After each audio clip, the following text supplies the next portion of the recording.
Hello everyone, പുതിയൊരു വീഡിയോയിലേക്ക് എല്ലാവർക്കും സ്വാഗതം. അപ്പോൾ ഇന്ന് നമ്മൾ നമ്മുടെ പുതിയൊരു ചാപ്റ്റർ തുടങ്ങാൻ പോവാണ്. നമ്മുടെ +1 ബോട്ടണിയിലെ 5ാമത്തെ പാഠമായിട്ടുള്ള cell the unit of life. നമ്മുടെ ടെക്സ്റ്റ് ബുക്കിൽ 8ാമത്തെ ചാപ്റ്ററായിട്ടാണ് ഇതുള്ളത്, cell the unit of life. അപ്പോൾ ഈ cell the unit of life എന്ന് പറയുന്ന ചാപ്റ്ററിൽ നിന്ന് നമുക്ക് 5 ഫോക്കസ് ഏരിയ ടോപ്പിക്സ് ആണ് വരുന്നത്.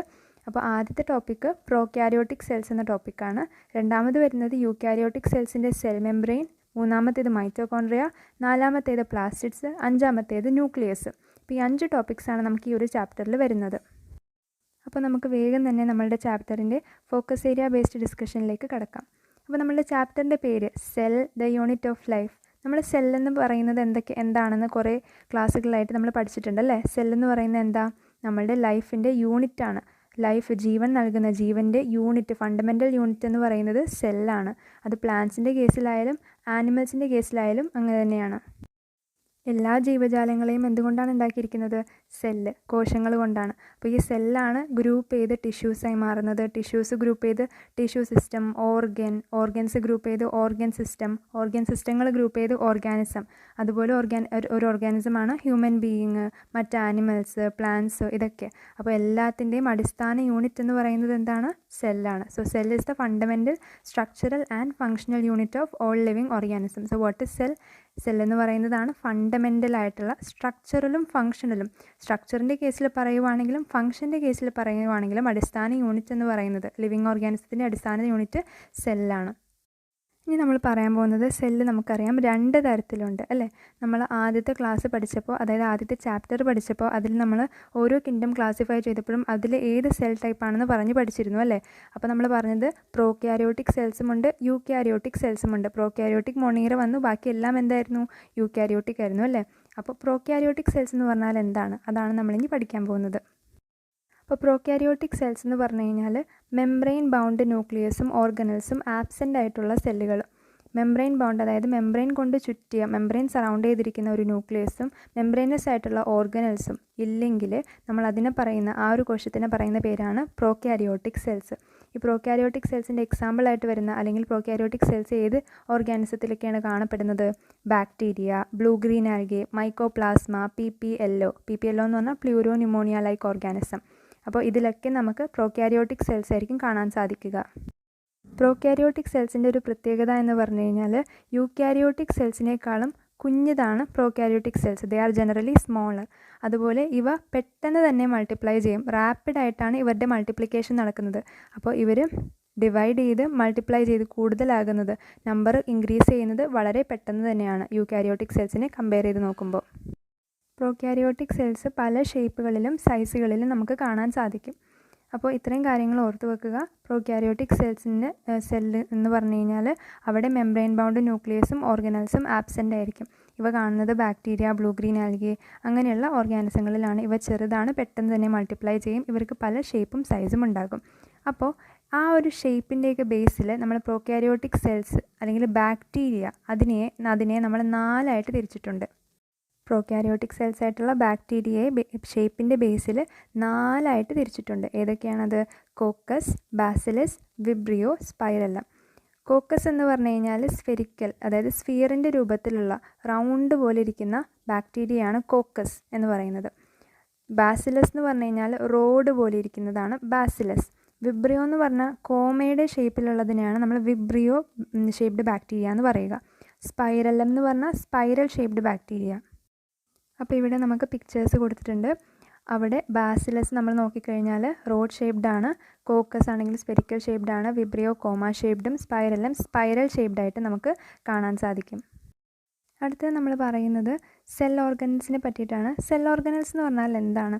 നമ്മളിപ്പോൾ നമ്മളുടെ ബോഡി എടുത്തു കഴിഞ്ഞാൽ, അതിൽ ഒരു ഓർഗൻ എടുത്തു കഴിഞ്ഞാൽ അതിന് നമ്മളുടെ ബോഡിയിൽ ഒരു സ്പെസിഫിക് ഫങ്ഷൻ ഉണ്ടാകും. അതൊരു ഫങ്ഷൻ നിർവഹിച്ചു കൊണ്ടായിരിക്കും നമ്മളുടെ ബോഡിയിൽ ഉണ്ടാകുക.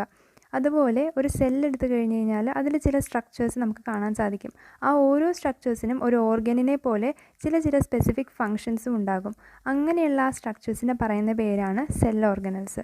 അപ്പോൾ സെൽ ഓർഗനൽസ് പ്രോക്യാരിയോട്ടിക് സെൽസിൽ 7 എണ്ണമാണ് നമുക്ക് കാണുന്നത്. അത് ഏതൊക്കെയാണെന്ന് നമുക്ക് നോക്കാം.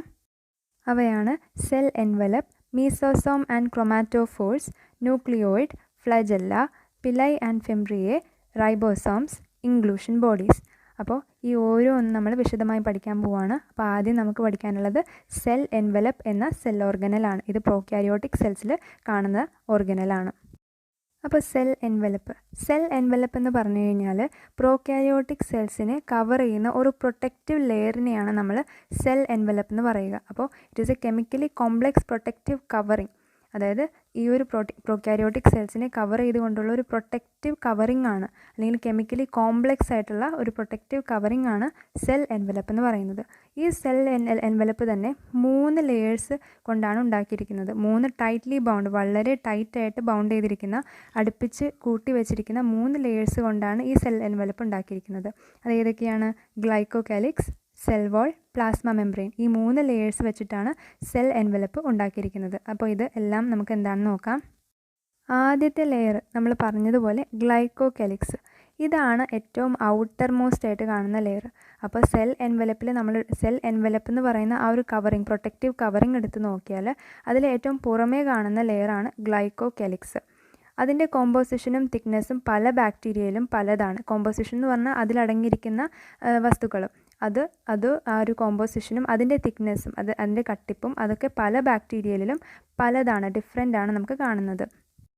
ഈ ഒരു ഗ്ലൈക്കോകാലിക്സിനെ തന്നെ നമുക്ക് 2 രീതിയിൽ കാണാൻ പറ്റും. ഒന്നുകിൽ ഒരു സ്ലൈം ലെയറായിട്ട് കാണാം, അല്ലെങ്കിൽ ക്യാപ്സ്യൂളായിട്ട് കാണാം. സ്ലൈം ലെയർ എന്ന് പറയുമ്പോൾ വളരെ ലൂസായിട്ടായിരിക്കും കിടക്കുക. ആ ഒരു ലെയർ, ഗ്ലൈക്കോകാലിക്സ് എന്ന് പറയുന്ന ലെയർ വളരെ ലൂസ് ഷീത്ത് പോലെയായിരിക്കും കിടക്കുക. എന്നാൽ ക്യാപ്സ്യൂൾ എന്നാണ് കിടക്കുന്നതെങ്കിൽ അത് വളരെ തിക്കുമായിരിക്കും, വളരെ സ്റ്റിഫായിട്ട് ടഫായിട്ടായിരിക്കും കാണുന്നത്. അപ്പോൾ സെൽ എൻവലപ്പിൻ്റെ ഔട്ടർ ലെയറാണ് ഗ്ലൈക്കോകാലിക്സ്. അതിൻ്റെ കോമ്പോസിഷനും തിക്നെസ്സും പല ബാക്ടീരിയയിലും പലതാണ്. അത് സ്ലൈം ലെയർ ആയിട്ടോ ക്യാപ്സ്യൂളായിട്ടോ നമുക്ക് കാണാം. നമ്മൾ രണ്ടാമത് പറഞ്ഞ ലെയറാണ് സെൽ വോളാണ് എന്ത്? മിഡിലിൽ കാണുന്ന ലെയർ. അപ്പോൾ പുറമേ കാണുന്നത് ഏതാണ്? ഗ്ലൈക്കോകാലിക്സ്. അത് കഴിഞ്ഞ് മിഡിലിൽ കാണുന്നതാണ് സെൽ വോൾ. അപ്പോൾ താഴെ കാണുന്നത് ഏതായിരിക്കും? പ്ലാസ്മ മെംബ്രെയിൻ അല്ലേ? അപ്പോൾ സെൽ വോളാണ് മിഡിൽ ലെയർ. ഇത് എല്ലാ പ്രോക്യാരിയോട്സിലും നമുക്ക് കാണാം. സെൽ വോൾ എന്ന് പറയുന്ന ലെയർ എല്ലാ പ്രോക്യാരിയോട്സിലും കാണാൻ സാധിക്കും. ഈ സെൽ വോളാണ് ഒരു സെല്ലിന് അതിൻ്റെ ഷേപ്പ് കൊടുക്കുന്നത്. ഒരു സെല്ലിൻ്റെ ഷേപ്പ് തീരുമാനിക്കുന്ന ലെയർ എന്ന് പറയുന്നത് ഏതാണ്? സെൽ വോളാണ്. ഈ സെൽ വോൾ തന്നെയാണ് സെല്ലുകൾക്ക് സ്ട്രക്ചറൽ സപ്പോർട്ട് കൊടുത്തുകൊണ്ട് ആ ബാക്ടീരിയയെ ബേസ്റ്റിങ്ങിൽ നിന്നും കൊലാപ്സിങ്ങിൽ നിന്നും പ്രിവെൻറ്റ് ചെയ്യുന്നത്. അതായത് ഈ സെൽ വോൾ ഒരു സ്ട്രക്ചറൽ സപ്പോർട്ട് അല്ലെങ്കിൽ ഒരു പ്രൊട്ടക്ഷൻ ഇവർക്ക് കൊടുക്കും. എങ്ങനെയാണ്? ഈ ബാക്ടീരിയ ചില സമയങ്ങളിൽ ബേസ്റ്റ് ചെയ്യാൻ, പൊട്ടിപ്പോകാൻ സാധ്യതയുണ്ട്, ഇങ്ങനെ വീർത്ത് വന്ന് കൊലാപ്സ് ചെയ്യാൻ സാധ്യതയുണ്ട്. അപ്പോൾ അത് പ്രിവെൻറ്റ് ചെയ്യാൻ വേണ്ടിയിട്ടുള്ള സ്ട്രക്ചറൽ സപ്പോർട്ട് കൊടുക്കുന്നത് ഈ ഒരു സെൽ വോളാണ്. അടുത്തതാണ് മൂന്നാമത്തെ ലെയറായിട്ട് വരുന്ന പ്ലാസ്മ മെംബ്രെയിൻ. ഇതാണ് ഈ ഒരു സെൽ എൻവലപ്പിൻ്റെ ഏറ്റവും ഇന്നർ മോസ്റ്റ് ലെയർ എന്ന് പറയുന്നത്. ഏറ്റവും ഉള്ളിൽ കാണുന്ന ലെയറാണ് പ്ലാസ്മ മെംബ്രെയിൻ എന്ന് പറയുന്നത്. അത് സെമി പെർമിയബിൾ ആണ്. ചില സിലക്റ്റഡ് ആയിട്ടുള്ള സബ്സ്റ്റൻസിനെ മാത്രമേ അത് കടത്തി വിടുകയുള്ളൂ. അപ്പോൾ സെമി പെർമിയബിൾ ആണ്. അതുപോലെ ഔട്ട്സൈഡുമായിട്ട്, പുറമേ ആയിട്ട് അത് ഇൻ്ററാക്ട് ചെയ്യുന്നതുമാണ്. സോ ആ ഔട്ട്സൈഡ് ഇൻ്ററാക്ഷനുള്ള ഒരു ലെയറാണ് പ്ലാസ്മ മെംബ്രെയിൻ എന്ന് പറയുന്നത്. പ്രോക്യാരിയോട്ടിക് സെൽസിൽ കാണുന്ന പ്ലാസ്മ മെംബ്രെയിനും യൂക്യാരിയോട്ടിക് സെൽസിൽ കാണുന്ന പ്ലാസ്മ മെംബ്രെയിനും ഏകദേശം സ്ട്രക്ചറലി സിമിലർ ആണ്. യൂക്യാരിയോട്ടിക് സെൽസിൻ്റെ കേസിൽ നമ്മളതിനെ സെൽ മെംബ്രെയിൻ എന്നാണ് പറയാറ്. അപ്പോൾ ഇവിടെ കാണിച്ചിരിക്കുന്ന ഈ ഒരു പ്രോക്യാരിയോട്ടിക് സെല്ലിൻ്റെ ഡയഗ്രത്തിൽ നമുക്ക് കാണാം, പുറമേ കാണിച്ചിരിക്കുന്ന ആ ഒരു റെഡ് ലെയർ അതാണ് ഗ്ലൈക്കോകാലിക്സ്, നടുക്ക് വന്നിരിക്കുന്ന യെല്ലോ കളർ അതാണ് സെൽ വോള്, പിന്നീട് വന്നിരിക്കുന്ന ഗ്രീൻ കളർ അതാണ് പ്ലാസ്മ മെംബ്രെയിൻ. അപ്പോൾ 3 ലെയേഴ്സും കൂടിയാണ് സെൽ എൻവലപ്പ് ഉണ്ടാക്കിയിരിക്കുന്നത്. ഈ ബാക്ടീരിയയെ തന്നെ സെൽ എൻവലപ്പിൻ്റെ അടിസ്ഥാനത്തിലും അതുപോലെ ഗ്രാം സ്റ്റെയിനിങ്, അതായത് ഇവയെ സ്റ്റെയിൻ ചെയ്യുന്ന സമയത്ത് അവർ തരുന്ന റെസ്പോൺസിൻ്റെ അടിസ്ഥാനത്തിലും ബാക്ടീരിയയെ 2ആയിട്ട് തിരിച്ചിട്ടുണ്ട്. ഗ്രാം പോസിറ്റീവും ഗ്രാം നെഗറ്റീവും. ഗ്രാം പോസിറ്റീവ് എന്ന് പറഞ്ഞു കഴിഞ്ഞാൽ അവ ഗ്രാമിൻ്റെ ആ സ്റ്റെയിനിനെ റീറ്റെയിൻ ചെയ്ത് കഴിഞ്ഞാൽ അതിനെ ഗ്രാം പോസിറ്റീവ് എന്നാണ് പറയുന്നത്. ഗ്രാം സ്റ്റെയിനിനെ അവ റീറ്റെയിൻ ചെയ്തില്ലെങ്കിൽ അതിനെ ഗ്രാം നെഗറ്റീവ് എന്നാണ് പറയുന്നത്. ഗ്രാം സ്റ്റെയിനിങ് മെത്തേഡ് ഡെവലപ്പ് ചെയ്തത് ക്രിസ്ത്യൻ ഗ്രാം ആയതുകൊണ്ടാണ് അതിന് ആ ഒരു പേര് വന്നത്. അപ്പോൾ ഗ്രാം പോസിറ്റീവ് എന്ന് പറഞ്ഞാൽ ഗ്രാം സ്റ്റെയിനിനെ റീറ്റെയിൻ ചെയ്തു, ഗ്രാം നെഗറ്റീവ് എന്ന് പറഞ്ഞാൽ ഗ്രാം സ്റ്റെയിനിനെ റീറ്റെയിൻ ചെയ്യുന്നില്ല. അപ്പോൾ ഗ്രാം പോസിറ്റീവും ഗ്രാം നെഗറ്റീവുമാണ് ബാക്ടീരിയയുടെ 2 തരം. അതെന്തിൻ്റെ അടിസ്ഥാനത്തിലാണ് അങ്ങനെ തരംതിരിച്ചിരിക്കുന്നത്? അവരുടെ സെൽ എൻവലപ്പിൻ്റെയും അതുപോലെ തന്നെ ആ ഗ്രാം സ്റ്റെയിനിങ്ങിന് അവരെങ്ങനെയാണ് റെസ്പോണ്ട് ചെയ്യുന്നത് അതിൻ്റെ അടിസ്ഥാനത്തിലുമാണ് ഇത് ഡെവലപ്പ് ചെയ്തത്. ആരാണ്? Christian gram. അങ്ങനെ നമ്മളുടെ ആദ്യത്തെ സെൽ ഓർഗനലായിട്ടുള്ള സെൽ എൻവലപ്പിനെ പറ്റി നമ്മൾ പറഞ്ഞു. ഇനി നമ്മളുടെ രണ്ടാമത്തെ പ്രോക്യാരിയോട്ടിക് സെൽ ഓർഗനിലേക്ക് പോകുകയാണ്. അതാണ് mesosome and chromatophores. Mesosome and chromatophores. ആദ്യം മീസോസോം എന്താണെന്ന് നോക്കാം. മീസോസോം എന്ന് പറഞ്ഞു കഴിഞ്ഞാൽ പ്ലാസ്മ മെംബ്രെയിൻ നമ്മളിപ്പോൾ പറഞ്ഞു. ആ പ്ലാസ്മ മെംബ്രെയിൻ ഇങ്ങനെ ഫോൾഡ് ചെയ്യുമ്പോൾ, ഉള്ളിലേക്ക് ഫോൾഡ് ചെയ്യുമ്പോൾ ഉണ്ടാവുന്ന സ്ട്രക്ചറിനെ പറയുന്ന പേരാണ് മീസോസോം. അപ്പോൾ നമുക്കിവിടെ മീസോസോമിൻ്റെ പടം കാണാം. അതായത് ഉള്ളിലുള്ള പ്ലാസ്മ മെംബ്രെയിൻ അത് ഉള്ളിലേക്കൊരു തരം ഫോൾഡ് ചെയ്തിരിക്കുവാണ്. അതിനെ പറയുന്ന പേരാണ് എന്ത്? മീസോസോം. അപ്പോൾ മീസോസോമിൽ വെസിക്കിൾസ്, ട്യൂബ്യൂൾസ്, ലാമെല്ലെ ഇവയൊക്കെ നമുക്ക് കാണാൻ സാധിക്കും. അപ്പോൾ മീസോസോമിൽ എന്തൊക്കെയാണ് കാണുന്നത്? Vesicles, tubules, lamellae. അടുത്ത നമ്മൾ പറയുന്നത് ഈ മീസോസോമിൻ്റെ ഫംഗ്ഷൻ. മീസോസോം എന്ന് പറഞ്ഞാൽ എന്താണ്? പ്ലാസ്മ മെംബ്രെയിൻ ഇങ്ങനെ ഫോൾഡ് ചെയ്തിരിക്കുന്നതിനെയാണ് നമ്മൾ മീസോസോം എന്ന് പറയുക. അപ്പോൾ ഇതിൻ്റെ ഫംഗ്ഷൻ എന്ന് പറഞ്ഞു കഴിഞ്ഞാൽ സെൽ വോളിൻ്റെ ഫോമേഷൻ, നമ്മൾ നേരത്തെ പറഞ്ഞ സെൽ എൻവലപ്പിൻ്റെ രണ്ടാമത്തെ ലെയർ, മിഡിലിൽ വന്ന ലെയറായിരുന്നു സെൽ വോൾ, അതിൻ്റെ ഫോമേഷന് മീസോസോം സഹായിക്കും. പിന്നെ DNA റെപ്ലിക്കേഷൻ, DNA എന്ന് പറഞ്ഞാൽ ക്രോമസോം, അതിൻ്റെ റെപ്ലിക്കേഷൻ അത് ഡിവൈഡ് ചെയ്യാൻ സഹായിക്കും. അതുപോലെ ക്രോമസോംസ് ഡോട്ടർ സെല്ലിലേക്ക് വിതരണം ചെയ്യാൻ, അതിൻ്റെ ഡിസ്ട്രിബ്യൂഷന് സഹായിക്കും. അപ്പോൾ ആ ഒരു ക്രോമസോംസിൻ്റെ അതിൻ്റെ കാര്യമൊക്കെ നമ്മൾ ന്യൂക്ലിയസ് എന്ന ടോപ്പിക്കിൽ പഠിക്കും. അപ്പോൾ ക്രോമസോംസിനെ ഡിസ്ട്രിബ്യൂട്ട് ചെയ്യാൻ വേണ്ടിയിട്ട്, ഡോട്ടർ സെൽസിലേക്ക് ഡിസ്ട്രിബ്യൂട്ട് ചെയ്ത് കൊടുക്കാൻ വേണ്ടിയിട്ട് ഈ ഒരു മീസോസോം സഹായിക്കും. പിന്നെ സഹായിക്കുന്നത് റെസ്പിറേഷൻ, സെക്രീഷൻ എന്നീ 2 പ്രോസസ്സുകൾക്ക് ഈ ഒരു മീസോസോം എന്ന് പറയുന്ന സ്ട്രക്ചർ സഹായിക്കും. അതുകൂടാതെ ഇങ്ങനെ ഫോൾഡ് ചെയ്താണ് ഇത് രൂപപ്പെടുന്നത്. അതുകൊണ്ട് തന്നെ പ്ലാസ്മ മെംബ്രെയിനിൻ്റെ സർഫസ് ഏരിയ ഇത് കൂട്ടുകയാണ് ചെയ്യുന്നത്. അപ്പോൾ സർഫസ് ഏരിയ കൂട്ടിക്കൊണ്ട് എൻസൈമാറ്റിക് കണ്ടൻറ്റും ഇവ ഇൻക്രീസ് ചെയ്യുകയാണ്. അപ്പോൾ 5 ഫംഗ്ഷൻസ് നമ്മൾ പറഞ്ഞു. സെൽ വോൾ ഫോം ചെയ്യാൻ, DNA റെപ്ലിക്കേറ്റ് ചെയ്യാൻ, ക്രോമസോംസ് ഡിസ്ട്രിബ്യൂട്ട് ചെയ്യാൻ, റെസ്പിറേഷൻ, സെക്രീഷൻ എന്നീ ഫംഗ്ഷൻസ്, അതുപോലെ പ്ലാസ്മ മെംബ്രെയിൻ്റെ സർഫസ് ഏരിയ ഇൻക്രീസ് ചെയ്തുകൊണ്ട് എൻസൈമാറ്റിക് കണ്ടൻറ്റ് ഇൻക്രീസ് ചെയ്യുക. മീസോസോംസ് ആൻഡ് ക്രൊമാറ്റോഫോഴ്സ് എന്നായിരുന്നു നമ്മൾ പറഞ്ഞിരുന്നത്. ക്രൊമാറ്റോഫോഴ്സ്. അപ്പോൾ ക്രൊമാറ്റോഫോഴ്സ് എന്ന് പറഞ്ഞു കഴിഞ്ഞാൽ pigment containing membranes infoldings in some prokaryotes. അതായത് നമ്മളിപ്പോൾ മീസോസോംസ് എന്ന് പറഞ്ഞതും പ്ലാസ്മ മെംബ്രെയിൻ്റെ ഇൻഫോൾഡിങ്സ് ആണ്. അതുപോലെ പിഗ്മെൻ്റ് ഉള്ള ഇൻഫോൾഡിങ്സിനെ പറയുന്ന പേരാണ് പിഗ്മെൻ്റ് ഉള്ളത്. പിഗ്മെൻറ്റ് പ്രസൻ്റ് ആണെങ്കിൽ നമ്മൾ അതിൻ്റെ പേരെന്താ പറയുക? ക്രൊമാറ്റോഫോഴ്സ്. അപ്പോൾ ക്രൊമാറ്റോഫോഴ്സ് എന്ന് പറഞ്ഞു കഴിഞ്ഞാൽ പിഗ്മെൻറ്റ് കണ്ടെയ്നിങ് മെംബ്രെയിനസ് ഇൻഫോൾഡിങ്സ് ആണ്. അപ്പോൾ അത് ചില പ്രോക്യാരിയോട്സിലാണ് കാണുക. അങ്ങനെ കാണുന്ന ഒരു പ്രോക്യാരിയോട്ടിൻ്റെ എക്സാമ്പിളാണ് സയാനോ ബാക്ടീരിയ. അപ്പോൾ സയാനോ ബാക്ടീരിയയിൽ നമുക്ക് പിഗ്മെൻ്റ് അടങ്ങിയിട്ടുള്ള എന്ത് കാണാൻ പറ്റും? മെംബ്രെയിനസ് ഇൻഫോൾഡിങ്സ് കാണാൻ പറ്റും. അതിനെയാണ് നമ്മൾ ക്രൊമാറ്റോഫോഴ്സ് എന്ന് പറയുന്നത്. മൂന്നാമത് വരുന്ന സെൽ ഓർഗനലാണ് ഏത്? ന്യൂക്ലിയോയിഡ്. ന്യൂക്ലിയോയിഡ് എന്ന് പറയുന്ന സെൽ ഓർഗനൽ. ന്യൂക്ലിയോയിഡ് എന്ന് പറയുന്ന സെൽ ഓർഗനൽ ഉണ്ടാക്കിയിരിക്കുന്നത് it is formed of non membranous circular genomic DNA, chromosome or genetic material and protein. അപ്പോൾ ന്യൂക്ലിയോയിഡ് ഫോം ചെയ്തിരിക്കുന്നത് സർക്കുലാറായിട്ടുള്ള, സർക്കിൾ ഷേപ്പിലുള്ള ജീനോമിക് DNAയും അതുപോലെ പ്രോട്ടീനും കൊണ്ടാണ്. ഈ ജീനോമിക് DNA ക്രോമസോമൽ DNA തന്നെയാണ്. അപ്പോൾ അത് നോൺ മെംബ്രെയിനസ് ആണ്, അതിനൊരു മെംബ്രെയിൻ ഉണ്ടാകില്ല. അങ്ങനെ മെംബ്രെയിൻ ഇല്ലാത്ത DNAയും പ്രോട്ടീനും കൊണ്ടാണ് ഈ ഒരു ന്യൂക്ലിയോയിഡ് ഫോം ചെയ്തിരിക്കുന്നത്. ഈ ജീനോമിക് DNA തന്നെ ഒന്നുകിൽ സിംഗിൾ ക്രോമസോം ആകാം, അല്ലെങ്കിൽ ജനറ്റിക് മെറ്റീരിയൽ ആകാം. ജനറ്റിക് മെറ്റീരിയൽ എന്ന് പറയുമ്പോൾ കുറച്ചുകൂടി ക്രോമസോംസ് ഉണ്ടാകും. അപ്പോൾ ഒന്നുകിൽ അത് സിംഗിൾ ക്രോമസോം ആകാം, അല്ലെങ്കിൽ അത് ജനറ്റിക് മെറ്റീരിയലായിട്ട് ആയിരിക്കും കാണുക. കുറേ അധികം ബാക്ടീരിയകളിൽ നമുക്ക് ഈ ജീനോമിക് DNAയുടെ പുറത്തായിട്ട് കുഞ്ഞ് സർക്കുലാറായിട്ടുള്ള DNAകൾ കാണാൻ പറ്റും. ആ DNAകളെ പറയുന്ന പേരാണ് പ്ലാസ്മിഡ്. അപ്പോൾ ചില ബാക്ടീരിയകളിൽ, അല്ലെങ്കിൽ ഒരു ഭൂരിഭാഗം ബാക്ടീരിയകളിൽ നമുക്ക് എന്ത് കാണാൻ പറ്റും? ഈ ജീനോമിക് DNAയുടെ പുറമേ ആയിട്ട് കുഞ്ഞ് സർക്കിളുടെ രൂപത്തിലുള്ള DNA കാണാൻ പറ്റും. അതിൻ്റെ പേരാണ് പ്ലാസ്മിഡ്. ഈ പ്ലാസ്മിഡുകൾ ഈ ബാക്ടീരിയകൾക്ക് ചില യുണീക്കായിട്ടുള്ള ഫീനോടൈപ്പിക് ക്യാരക്ടേഴ്സ് നൽകും. Example resistance to antibiotics. അപ്പോൾ ആൻറ്റിബയോട്ടിക്സിനെ റെസിസ്റ്റ് ചെയ്യാൻ അങ്ങനെയുള്ള ചില യുണീക്കായിട്ടുള്ള ക്യാരക്ടേഴ്സ് ഈ പ്ലാസ്മിഡ്സ് വഴി ബാക്ടീരിയക്ക് ലഭിക്കും. അപ്പോൾ പ്ലാസ്മിഡ്സിൻ്റെ ഫംഗ്ഷൻ എന്ന് പറയുന്നത് ചില യുണീക്ക് ക്യാരക്ടേഴ്സ് ഇവയ്ക്ക് കൊടുക്കുക എന്നുള്ളതാണ്. അപ്പോൾ പ്ലാസ്മിഡ്സ് എന്ന് പറഞ്ഞാൽ എന്താണ്? ജീനോമിക് DNAയുടെ പുറമേ കാണുന്ന കുഞ്ഞ് സർക്കുലാർ ആയിട്ടുള്ള DNA, അതിനെയാണ് നമ്മൾ പ്ലാസ്മിഡ്സ് എന്ന് പറയുന്നത്. അപ്പോൾ നമ്മൾ 3 സെൽ ഓർഗനൽസിൻ്റെ കാര്യം പറഞ്ഞു. Cell envelope, mesosome and chromatophores, അതിൻ്റെ കൂടെ തന്നെ ന്യൂക്ലിയോയിഡും പറഞ്ഞു. 4മത്തെയാണ് ഫ്ലജെല്ല. ഫ്ലജെല്ല എന്ന് പറഞ്ഞു കഴിഞ്ഞാൽ ഒരു മോട്ടൈൽ ബാക്ടീരിയയുടെ, മൂവ് ചെയ്യാൻ പറ്റുന്ന ബാക്ടീരിയയുടെ സെൽ വോളിൽ നിന്ന് കാണുന്ന ഫിലമെൻറ്റസ് ആയിട്ടുള്ള തിൻ എക്സ്റ്റൻഷൻസിന് പറയുന്ന പേരാണ് ഫ്ലജെല്ല. അതായത് വളരെ നേരിയ എക്സ്റ്റൻഷൻസ് ആയിരിക്കും ഇവ, ഫിലമെൻറ്റിൻ്റെ രൂപത്തിലുള്ള നേരിയ എക്സ്റ്റൻഷൻസ്. അവ എവിടെ നിന്നായിരിക്കും പ്രൊജക്റ്റ് ചെയ്യുന്നത്? ഈ മോട്ടൈൽ ബാക്ടീരിയയുടെ സെൽ വോളിൽ നിന്നായിരിക്കും ഈ ഫിലമെൻറ്റസ് ആയിട്ടുള്ള എക്സ്റ്റൻഷൻസ് വരിക. അപ്പോൾ ആ ഫിലമെൻറ്റസ് എക്സ്റ്റൻഷൻസിന് പറയുന്ന പേരാണ് ഫ്ലജെല്ല. ഈ ഫ്ലജെല്ലയുടെ എണ്ണവും അതിൻ്റെ അറേഞ്ച്മെൻറ്റും ഒക്കെ പല ബാക്ടീരിയകളിലും പലതാണ്. നമുക്ക് ഒരു ബാക്ടീരിയ എടുത്ത് നോക്കുമ്പോൾ അതിൽ കാണുന്ന എണ്ണവും അറേഞ്ച്മെൻറ്റും തന്നെ മറ്റ് ബാക്ടീരിയയിൽ കാണണമെന്നില്ല, വളരെ ഡിഫറെൻ്റ് ആയിട്ടും കാണാൻ സാധ്യതയുണ്ട്. അപ്പോൾ ഇവിടെ സൈഡിൽ കാണിച്ചിരിക്കുന്ന പടത്തിൽ നമുക്ക് കുറേ നാര് പോലെ ഇരിക്കുന്ന കുറേ സ്ട്രക്ചേഴ്സ് കാണാം. അപ്പോൾ അതിനെ പറയുന്ന പേരാണ് ഫ്ലജെല്ല. അതൊരു മോട്ടൈൽ ബാക്ടീരിയയുടെ സെൽ വോളിൽ നിന്നായിരിക്കും വരിക.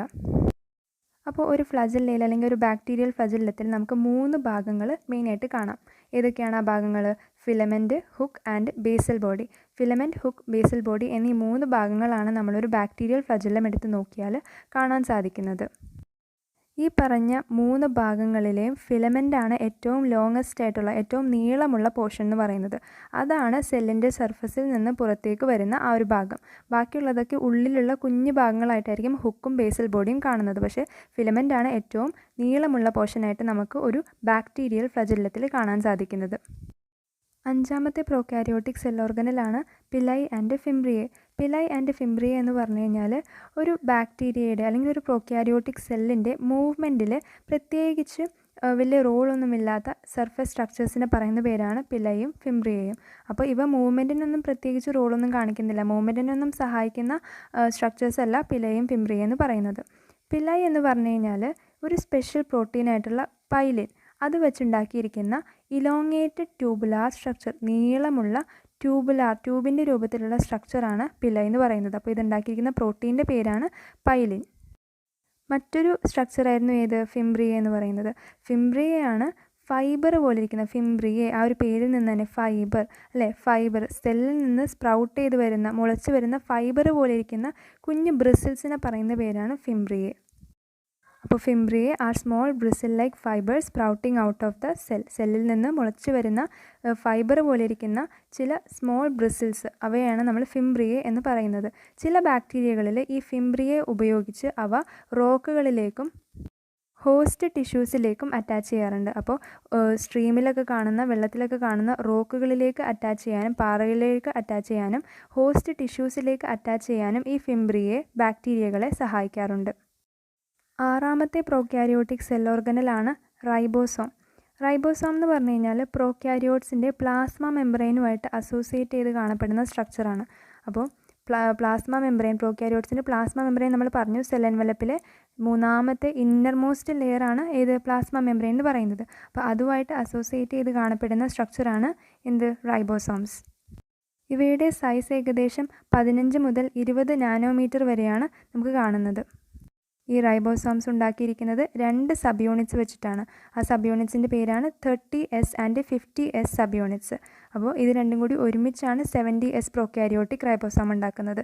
അപ്പോൾ ഈ ഒരു പ്രോകാരിയോട്ടിക് റൈബോസോം എന്ന് പറയുന്നത് 70S ആണ്. അത് ഉണ്ടാക്കിയിരിക്കുന്നത് 2 സബ് യൂണിറ്റ്സ് ആണ്, 50S 30S. ഈ 2 സബ് യൂണിറ്റ്സ് കൊണ്ടാണ് 70S പ്രോകാരിയോട്ടിക് റൈബോസോം ഉണ്ടാക്കിയിരിക്കുന്നത്. ഈ 70S 30S 50S എന്നൊക്കെ പറഞ്ഞപ്പോൾ നമ്മൾ പറഞ്ഞ എസ് എന്ന് പറഞ്ഞാൽ അതിനെ പറയുന്ന പേരാണ് സെഡിമെൻറ്റേഷൻ കോയിഫിഷ്യൻറ്റ്. അല്ലെങ്കിൽ ആ സെഡിമെൻറ്റേഷൻ കോയിഫിഷ്യൻറ്റ് എന്ന് പറയുന്നത് ഡെൻസിറ്റി ആൻഡ് സൈസ്, അതിൻ്റെ രണ്ടിൻ്റെയും ഒരു മെഷറിനെയാണ് നമ്മൾ ഈ സെഡിമെൻറ്റേഷൻ കോയിഫിഷ്യൻറ്റ് എന്ന് പറയുന്നത്. അതിനെയാണ് നമ്മൾ എസ് എന്ന ലെറ്റർ വെച്ച് റെപ്രസെൻറ്റ് ചെയ്യുന്നത്. അപ്പോൾ 70S പ്രോകാരിയോട്ടിക് റൈബോസോമിനെ ഫോം ചെയ്യുന്ന 2 സബ് യൂണിറ്റ്സ് ഏതൊക്കെയാണ്? 30Sഉം 50S സബ് യൂണിറ്റ്സും. ഇപ്പോൾ പ്ലാസ്മ മെംബ്രെയിനുമായിട്ട് അസോസിയേറ്റ് ചെയ്ത് കാണപ്പെടുന്ന സ്ട്രക്ചേഴ്സാണ് റൈബോസോംസ്. ഇവിടെ നമ്മൾ കാണുന്ന സൈസ് എന്ന് പറയുന്നത് 15 മുതൽ 20 നാനോമീറ്റർ വരെയാണ് ഇവരുടെ സൈസ്. ഈ റൈബോസോംസിൻ്റെ ഫംഗ്ഷൻ ഇനി എന്താണെന്ന് നമുക്ക് നോക്കാം. റൈബോസോംസ് പ്രോട്ടീൻ സിന്തസിസിൻ്റെ സൈറ്റ് എന്നാണ് നമ്മൾ പറയുന്നത്. അപ്പോൾ റൈബോസോംസിലാണ് പ്രോട്ടീനിനെ സിന്തസൈസ് ചെയ്യുന്നത്. അപ്പോൾ ആ പ്രോട്ടീൻ സിന്തസിസിനെ നമ്മൾ ട്രാൻസ്ലേഷൻ എന്നും പറയാറുണ്ട്. അപ്പോൾ റൈബോസോംസിലാണ് മെയിൻലി പ്രോട്ടീനുകളുടെ സിന്തസിസ് നടക്കുന്നത്. പ്രോട്ടീനെ പ്രൊഡ്യൂസ് ചെയ്യുന്നത് റൈബോസോംസിലാണ്. മിക്ക റൈബോസോമുകളും ഒരു mRNA ചെയിനുമായിട്ട്, ഒരു സിംഗിൾ mRNA ചെയിനുമായിട്ട് അറ്റാച്ച് ചെയ്ത് നമുക്ക് കാണാൻ സാധിക്കും. അങ്ങനെ അറ്റാച്ച് ചെയ്തുണ്ടാകുന്ന ചെയിനിൻ്റെ പേരാണ് പോളി റൈബോസോം അല്ലെങ്കിൽ പോളിസോം. അപ്പോൾ പല റൈബോസോമുകളും സിംഗിൾ mRNAയുമായിട്ട് അറ്റാച്ച് ചെയ്ത് ഒരു ചെയിൻ ഉണ്ടാക്കും. ആ ചെയിനിൻ്റെ പേരാണ് പോളി റൈബോസോം അല്ലെങ്കിൽ പോളിസോം എന്ന് പറയുന്നത്. ഈ പോളിസോം അല്ലെങ്കിൽ പോളി റൈബോസോമിൽ കാണുന്ന റൈബോസോംസ്, ആ സബ് യൂണിറ്റ്സ്, അതാണ് mRNAയെ പ്രോട്ടീനാക്കി മാറ്റുന്നത്. അപ്പോൾ പോളി റൈബോസോം അല്ലെങ്കിൽ പോളിസോം ഫോം ചെയ്യുന്നത് എങ്ങനെയാണ്? റൈബോസോംസും mRNAയും കൂടി ചേരുമ്പോൾ. അപ്പോൾ ഇതിലുള്ള ഈ റൈബോസോംസാണ് എന്ത് ചെയ്യുന്നത്? ഈ mRNAയെ പ്രോട്ടീനുകളാക്കിയിട്ട് മാറ്റുന്നത്. അതുകൊണ്ട് തന്നെയാണ് റൈബോസോംസിനെ പ്രോട്ടീൻ സിന്തസിസിൻ്റെ സൈറ്റ് എന്ന് പറയുന്നത്. നമ്മളുടെ ലാസ്റ്റത്തെ പ്രോകാരിയോട്ടിക് സെൽ ഓർഗനൽ നമുക്ക് പഠിക്കാനുള്ളത് ഇൻക്ലൂഷൻ ബോഡീസാണ്. ഇൻക്ലൂഷൻ ബോഡീസ് എന്ന് പറഞ്ഞു കഴിഞ്ഞാൽ ദീസ് ആർ നോൺ മെംബ്രെയിനിയസ്. ഇവർക്കൊരു മെംബ്രെയിൻ ഇല്ല. മെംബ്രെയിൻ ഉള്ള ഒരു ബോഡിയല്ല ഇൻക്ലൂഷൻ ബോഡി എന്ന് പറയുന്നത്. ഇവ പ്രോക്യാരിയോട്ടിക് സെൽസിൻ്റെ സൈറ്റോപ്ലാസത്തിൽ കാണപ്പെടുന്ന റിസർവ് മെറ്റീരിയലാണ്. ബാക്കി വരുന്ന മെറ്റീരിയലിനെ സ്റ്റോർ ചെയ്ത് കാണപ്പെടുന്ന ഒരു സ്ട്രക്ചറാണ് ഇൻക്ലൂഷൻ ബോഡീസ് എന്ന് പറയുന്നത്. അപ്പോൾ ഇവയ്ക്ക് മെമ്പറൈൻ ഇല്ല. ഇവ കാണുന്നത് പ്രോക്യാരിയോട്ടിക് സെൽസിൻ്റെ സൈറ്റോപ്ലാസത്തിനകത്താണ്. ഇതിൻ്റെ example phosphate granules, cyanophycin granules and glycogen granules, gas vacuoles, ഇതൊക്കെ ഇവയുടെ എക്സാമ്പിളാണ്. അപ്പോൾ ഇവയൊക്കെ റിസർവ് മെറ്റീരിയലായിട്ട് പ്രോക്യാരിയോട്ടിക് സെൽസിൻ്റെ സൈറ്റോപ്ലാസത്തിൽ സ്റ്റോർ ചെയ്യുന്ന വസ്തുക്കളാണ്. അതുകൊണ്ട് തന്നെയാണ് ഇവരെ ഇൻക്ലൂഷൻ ബോഡീസ് എന്ന് പറയുന്നത്.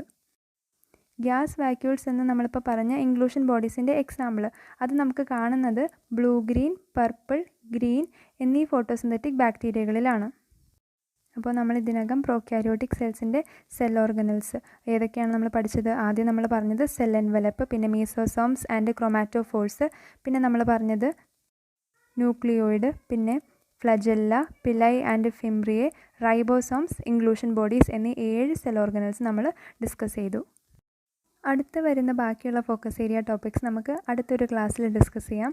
അപ്പോൾ ഇന്നത്തെ ഈ ഒരു ടോപ്പിക്സ് നിങ്ങൾ നല്ലപോലെ വായിച്ച് നോക്കുക. അപ്പോൾ എന്തെങ്കിലും ഡൗട്ട്സോ ഈ ഒരു വീഡിയോ പറ്റി എന്തെങ്കിലും സജഷൻസോ അഭിപ്രായങ്ങളോ ഒക്കെ ഉണ്ടെങ്കിൽ നിങ്ങളുടെ കമൻറ്റ് ബോക്സിൽ പറയുക. അതുപോലെ ഈ ഒരു വീഡിയോ നിങ്ങൾക്ക് ഹെൽപ്ഫുള്ളായിട്ട് തോന്നുവാണെങ്കിൽ, പഠിക്കാൻ പറ്റുന്നുണ്ടെങ്കിൽ നിങ്ങളുടെ ഫ്രണ്ട്സിനൊക്കെ ഷെയർ ചെയ്ത് കൊടുക്കുക. ചാനൽ സബ്സ്ക്രൈബ് ചെയ്തിട്ടില്ലെങ്കിൽ സബ്സ്ക്രൈബ് ചെയ്യുക, വീഡിയോ ലൈക്ക് ചെയ്യുക, മാക്സിമം ഷെയർ ചെയ്ത് കൊടുക്കുക. ഇനി നമുക്ക് അടുത്തൊരു വീഡിയോയിൽ മറ്റൊരു ടോപ്പിക്കുമായിട്ട് കാണാം. Thank you for watching.